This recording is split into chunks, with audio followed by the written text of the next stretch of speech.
Bienvenidos, hoy nos vamos a meter de lleno en una cuestión que seguro que muchos aficionados al deporte se han planteado alguna vez. ¿Influye de verdad el mes en que naces en tus posibilidades de llegar a la élite mundial? Vamos a explorar esto en el mundo del atletismo, específicamente en los saltos de altura y longitud. Y para ello vamos a desgranar un estudio científico bastante reciente. El título es Relative Age Effect Among World Class Jump Athletes, que bueno, podríamos traducir como el efecto de la edad relativa entre atletas de salto de clase mundial. Los autores son Yulin Xia y Hui Zhang, que son del Departamento de Ciencia del Deporte de la Universidad de Zhejiang, en China, y se publicó en el Journal of Sports Science and Medicine, volumen 24, páginas 9 a 19. Salió online el 1 de marzo de 2025. Para quien quiera ir directo a la fuente, el DOI es https.doi.org/1 0.5208 2JSSM.2025.9.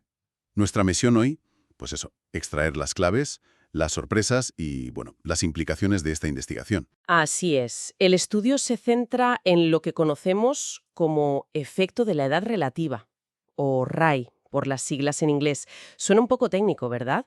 Pero la idea es sencilla en realidad. Se refiere a cómo las diferencias de edad, a veces solo de unos meses, entre personas agrupadas por año, por ejemplo, en categorías deportivas, pues cómo esas diferencias pueden tener consecuencias.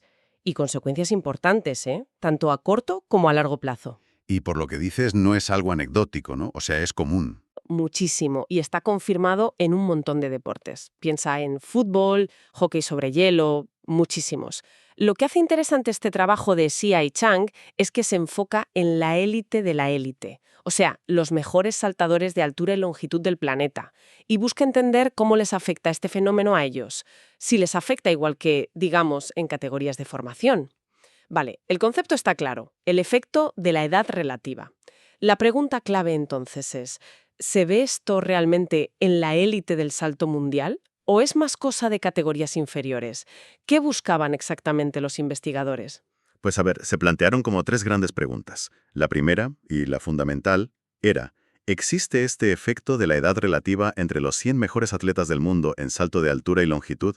Y ojo, no solo miraron a los seniors, también a las categorías sub-18 y sub-20, y tanto en hombres como en mujeres. Querían, digamos, la foto completa. Vale, esa es la primera. Las otras. La segunda pregunta era más geográfica. Querían ver si había diferencias en cómo se manifiesta este efecto o incluso en el rendimiento si comparamos atletas de distintos continentes. O sea, ¿pesa igual nacer a principios de año en Europa que en Asia o en América? Interesante. ¿Y la tercera? Y la tercera, que a mí esta me parece particularmente reveladora, se fija en las trayectorias. Compararon a los atletas senior de éxito, pero los dividieron en dos tipos. Por un lado, los que llamaron éxito en todas las fases, AS. Estos son los que ya eran estrellas en categorías juveniles, ¿sabes? Y por otro, los de éxito senior, SS, que son los que emergieron más tarde, ya en la categoría absoluta, sin haber tenido un gran palmarés juvenil. Y claro, buscaron diferencias entre estos dos grupos, en rendimiento y, por supuesto, en su relación con la edad relativa. Son un diseño muy completo, la verdad. Ambicioso. Pues vamos con la primera pregunta. ¿Encontraron ese famoso efecto de la edad relativa en estos saltadores de élite? Pues la respuesta corta es que sí, y de manera bastante clara además. El primer gran hallazgo es ese. El RAE está presente en casi todos los grupos que analizaron. Sub-18, sub-20, senior, hombres, mujeres, salto de altura, salto de longitud, en casi todos. ¿Y cómo lo midieron? ¿Cómo de fuerte era ese efecto? Usaron una medida estadística que se llama Odds Ratio, OR. Compara cuántos atletas nacieron en el primer trimestre del año, Q1, enero-marzo, frente a cuántos nacieron en el último, Q4, octubre-diciembre. Para que nos hagamos una idea sencilla, un OR de 3, por ejemplo, significa que es 3 veces más probable encontrar a alguien nacido en Q1 que en 4 en ese grupo de élite. Ajá. Pues bien, vieron que en categorías juveniles este efecto podía ser grande. Daban un ejemplo. En sub-18 masculino de salto de altura, el OR fue superior a 3. Imagínate, más del triple de probabilidad de ser top 100 si naciste en el primer trimestre. ¡Wow! Es una barbaridad. Sí, sí. Ahora bien, hay matices importantes. Encontraron una única excepción a esta regla. ¿Ah, sí? ¿Cuál? La categoría senior masculina, de salto de altura. Ahí el efecto era prácticamente inexistente, insignificante.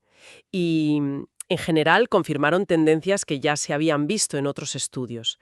El efecto tiende a ser algo menor en mujeres que en hombres y sobre todo disminuye bastante al pasar de las categorías juveniles, sub-18, sub-20, a la categoría senior. En seniors los ORs eran en su mayoría pequeños o directamente insignificantes.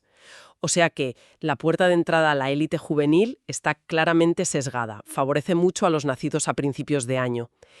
Pero si el efecto disminuye en seniors, me lleva a preguntar, una vez que están ahí, en ese top 100, ¿realmente rinden más los que nacieron antes? ¿Saltan más alto o más lejos? Y esa es precisamente la siguiente clave del estudio, y es muy importante, ¿eh? La respuesta es, pues, no necesariamente. Ah, no. No. No encontraron diferencias estadísticamente significativas en el rendimiento, es decir, en las marcas, en los centímetros saltados, entre atletas nacidos en diferentes trimestres, pero dentro de cada uno de esos grupos de élite, ya sea sub-18, sub-20 o senior. O sea, Aquí es donde la cosa se pone interesante de verdad. Parece que el efecto de la edad relativa impacta muchísimo en la selección, en quién consigue entrar en ese club tan selecto del top 100 mundial, pero no tanto en quién salta más una vez dentro. No es que el nacido en enero salte sistemáticamente más que el de diciembre, cuando ambos compiten al máximo nivel. Es que el de enero tuvo muchas más probabilidades de llegar hasta ahí. Entiendo la distinción. Afecta más al acceso que el rendimiento en la cima. Ya veo. ¿Y por qué ocurre eso? La sospecha habitual es el físico, ¿no? Que los nacidos antes son más grandes o fuertes de jóvenes. Esa es la hipótesis principal, sí. La de la selección por maduración. En la adolescencia, que es cuando se hacen muchas cribas importantes en el deporte, los nacidos en los primeros meses del año suelen llevar ventaja física, simplemente por estar unos meses más cerca de la madurez biológica. Pueden ser más altos, más fuertes, más rápidos, lo típico. Claro. Y claro, un entrenador que busca resultados a corto plazo o que tiene que elegir entre muchos candidatos, pues puede confundir esa madurez física, que es temporal, con un mayor talento innato. El estudio menciona cómo las capacidades de salto y carrera tienen picos de desarrollo justo en la adolescencia, y eso coincide con la etapa donde el re es más fuerte. Además, no es solo biología, ¿eh? También influyen factores sociales, las expectativas de los entrenadores, de los padres, la propia autoconfianza del atleta. Todo eso puede amplificar este efecto. Al que despunta pronto se le suele dar más atención, mejores recursos. Tiene todo el sentido. Es como una especie de profecía autocumplida, ¿no? Basada en una ventaja inicial de maduración. Pero si esa ventaja es temporal, ¿qué pasa a largo plazo? Mencionaste antes esas trayectorias diferentes, los que triunfan pronto y los que lo hacen más tarde. Exacto. Y aquí llegamos al segundo gran hallazgo del estudio, que analiza precisamente eso, la transición de juveniles a seniors. Y se encontraron con algo que se conoce como inversión de la ventaja, o si queremos llamarlo de una forma más gráfica, el efecto underdog. El efecto underdog, ¿a qué te refieres?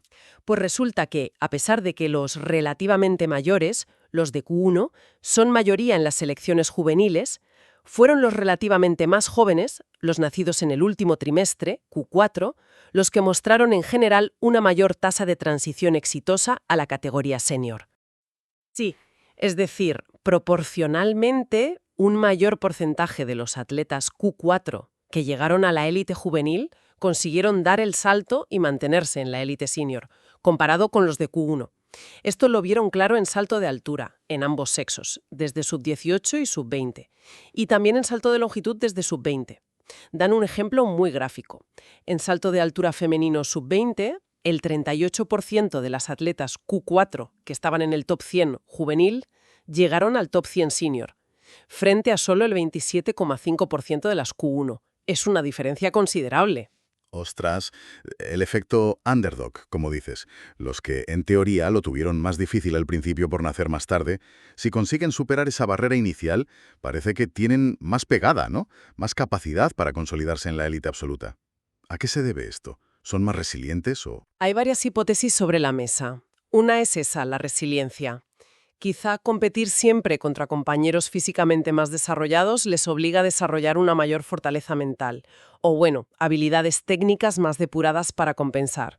Podría ser. Otra posibilidad es que los maduradores tempranos, los de Q1, sufran más lesiones, quizá por cargas de entrenamiento elevadas desde muy jóvenes. O, como apuntan algunos investigadores, como Gibbs y compañía, podría ser que al igualarse el desarrollo físico en la edad adulta, pues el talento puro de esos Q4 que lograron persistir simplemente brilla con más fuerza. Han sobrevivido, digamos, a un filtro más duro. Interesante ese efecto underdog. Muy interesante. ¿Y es un fenómeno universal o depende de dónde compitas en el mundo? Mencionaste que miraron las diferencias continentales. Sí, lo analizaron. Aunque, bueno, hay que tomar estos datos con cierta cautela, porque el número de atletas de algunas regiones como África u Oceanía era limitado en las muestras finales. Claro, lógico. En cuanto al rendimiento puro, apenas encontraron diferencias significativas, salvo en longitud masculina senior, donde América parecía estar un poco por delante de Europa y Asia. Donde sí vieron más variaciones fue en el propio efecto de la edad relativa.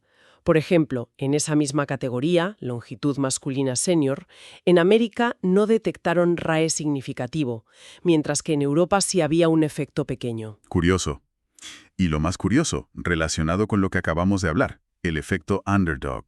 Esa mayor tasa de transición de Q4 frente a Q1 parecía ser más pronunciado en Europa que en América. Especulan que quizás una mayor presión selectiva inicial por el RAE en Europa podría, paradójicamente, forjar más a esos atletas Q4 que logran superarla. Pero vamos, son necesarios más datos para confirmar estas tendencias continentales. Entendido, hay indicios de variaciones geográficas, pero se necesita más investigación. Volvamos entonces a la comparación clave que mencionaste al principio. Los que triunfaron desde jóvenes, AS, frente a los que solo lo hicieron de adultos, SS. ¿Qué reveló esa comparación? Este punto me intriga especialmente. Sí, este es uno de los análisis más novedosos y, para mí, más impactantes del estudio. Compararon a los atletas senior del top 100, top 50 y top 20 mundial. Y separaron a los AS, All Phase Success, éxito temprano y continuado, de los SS, Senior Success, éxito solo en la etapa senior. Ajá. ¿Y qué salió? Pues aquí viene el tercer gran hallazgo, que tiene varias partes. Primero, la edad. Los atletas del grupo AS, los de éxito temprano, fueron consistentemente 2 o 3 años más jóvenes que los del grupo SS al alcanzar hitos clave. ¿Cómo cuáles? Pues como su primera marca internacional registrada, su clasificación para la categoría senior o incluso la consecución de su mejor marca personal. Básicamente, llegaron antes a todo. Vale, más precoces. Exacto. Segundo, y esto conecta todo lo anterior, el RAE dentro de cada grupo. El efecto de la edad relativa era evidente en los grupos AS. Había una clara sobrerepresentación de nacidos a principios de año, de Q1. En cambio, en los grupos SS, los que explotaron tarde, el RAE era insignificante. O incluso inverso, Había más nacidos a final de año, Q4. Esto ayuda a entender por qué el RAE general disminuye en seniors. En parte es por la llegada de estos atletas SS, tardíos, que compensan un poco. Entiendo. ¿Y la tercera parte de este hallazgo? La tercera parte es la que puede parecer contradictoria con el efecto underdog. Es el rendimiento final. A pesar de que los Q4 tienen mayor tasa de transición, resulta que los atletas del grupo AS, donde predominan los Q1, los seleccionados pronto, tendieron a mostrar mejores marcas en el pico de sus carreras. O sea, Mejores marcas absolutas. ¿sí? Daban ejemplos. En salto de altura masculino, en todos los niveles, top 100, 50 y 20, el grupo AS tenía mejores marcas personales y mejor promedio de sus 10 mejores saltos. En salto de longitud femenino, top 100 y 50, también las AS tenían mejores marcas personales. A ver si lo he entendido bien, porque parece una paradoja. Por un lado, los nacidos más tarde, Q4, si sobreviven a la criba juvenil, tienen más probabilidad de hacer la transición a senior. Ese es el efecto underdog. Eso es. Pero, por otro lado, los que ya triunfaban de jóvenes, el grupo AES, que suelen ser los nacidos antes, Q1, son los que tienden a alcanzar marcas más altas al final de su carrera. ¿Cómo se come esto? Parece contradictorio. Es la gran pregunta que deja el estudio, sí. Y sugiere un panorama complejo, la verdad. el efecto underdog es real. O sea, da una segunda oportunidad, una vía de acceso a la élite para algunos talentos nacidos más tarde. Talentos que quizás desarrollaron otras cualidades para compensar su desventaja madurativa inicial. Vale. Pero, simultáneamente, parece que las ventajas acumuladas por aquellos que fueron seleccionados pronto, el grupo As, con más Q1, ventajas como, no sé, quizás mejor entrenamiento desde el principio, más experiencia en competición, más apoyo, un desarrollo técnico guiado durante más tiempo, pues parece que esas ventajas a menudo se traducen en un techo de rendimiento más alto al final. Es como si esa ventaja inicial, aunque estuviera parcialmente basada en la maduración, permitiera construir una trayectoria más sólida a largo plazo, si se dan las condiciones adecuadas, claro.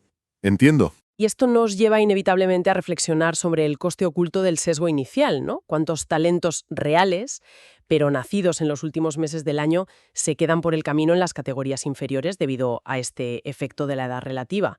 ¿Cuántos potenciales atletas ESS, de esos que explotan tarde, nunca llegan a tener la oportunidad de demostrar su valía porque el sistema los descartó prematuramente basándose en la madurez? El estudio no puede cuantificarlo, lógicamente, pero sugiere que el sistema actual podría no ser el más eficiente para maximizar el potencial global de talento. Es una visión de conjunto fascinante, la verdad, y llena de matices. Recapitulando un poco, este análisis detallado del artículo de Shai Zhang nos confirma que el mes de nacimiento sí juega un papel en el camino hacia la élite del salto de altura y longitud. El impacto es más fuerte en la selección juvenil, claramente, favoreciendo a los nacidos en los primeros meses. Verá el efecto underdog. Los relativamente más jóvenes, Q4, si logran pasar el filtro, muestran una mayor tasa de transición a la categoría senior. Ajá. Pero y esta es la parte crucial y quizás algo contraintuitiva. Aquellos que ya destacaban desde jóvenes, el grupo AS, donde suelen predominar los Q1, son los que en promedio tienden a alcanzar las mejores marcas absolutas en la cima de sus carreras. Exactamente. Y creo que la reflexión final que nos deja este estudio es muy potente. Y va dirigida a todo el sistema deportivo, en realidad. Si somos conscientes de que existe este sesgo, de que a menudo se basa más en la maduración física que en el talento a largo plazo, y de que podría estar dejando fuera a atletas con gran potencial, pues ¿qué se puede hacer? ¿Cómo podrían los sistemas de detección de talento, los programas de desarrollo, ajustarse para ser más justos? Y quizás más eficaces también. ¿Cómo mirar más allá de la foto fija de la madurez física en la adolescencia para identificar el verdadero potencial atlético a largo plazo? Sin duda, una pregunta clave para entrenadores, federaciones y, cualquiera interesado en el desarrollo del talento deportivo. Si este análisis ha picado la curiosidad de quienes nos escuchan y quieren profundizar en los detalles metodológicos, ver todos los datos numéricos, las comparaciones específicas, pues recomendamos encarecidamente la lectura del artículo original, Relative Age Effect Among World Class Jump Athletes. Recuerden, publicado en el Journal of Sports Science and Medicine, volumen 24 en 2025. Y por supuesto, no olviden seguir nuestro canal y activar las notificaciones. Así no se perderán futuras exploraciones como esta, donde intentamos desentrañar la ciencia que hay detrás del rendimiento y el talento humano.